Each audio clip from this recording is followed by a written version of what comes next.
हजिगला मानविकता। 1.5 लाख टंका पाई घरू बाहर करदेले पड़ोशी। गत 4 दिन है रास्ता कड़े परिवार ऋण सुझी न पारिबारु घरे ताला पकाई घरू बाहर करदेले पड़ोशी।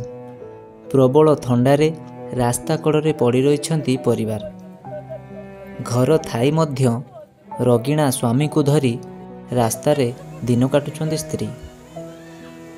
एभली हृदय विदारक घटना देखिबाकू मिली बालेश्वर जिला भगराई ब्लॉक हुगुली पंचायतर बरबरिया ग्राम रे।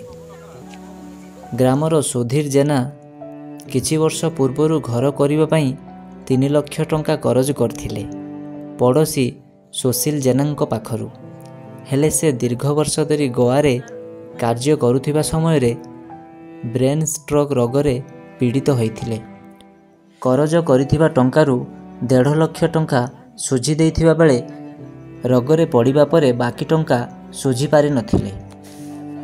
तेबे किछि दिन परे सुधीर रोगरु सामान्य भल होई परिवार सहित घर को फेरिथिबा बेले गत 10 तारिख दिन टंका उधार देइथिबा सुशील सुधीरଙ୍କ समेत तांको परिवार को मरणांतक आक्रमण करथिले एवं घरे ताला पकाई घरु सेमानकु बाहर कर दिथिले।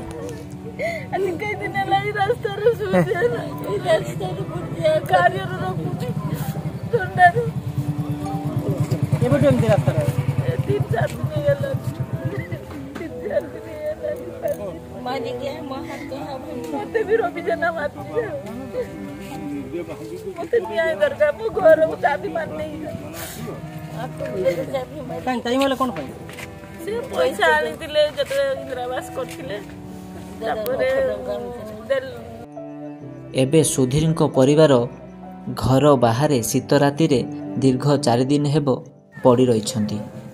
एने स्थानीय तालसारी सामुद्रिक मेराइन थाना रे अभियोग होईछि। न्याय पाई गुहारी करछंती सुधीरଙ୍କ स्त्री। जदि न्याय न मिले बालेश्वर जिलापाल और एसपी को भेटिबे बोली सुधीरଙ୍କ पत्नी प्रतिक्रिया देइछंती।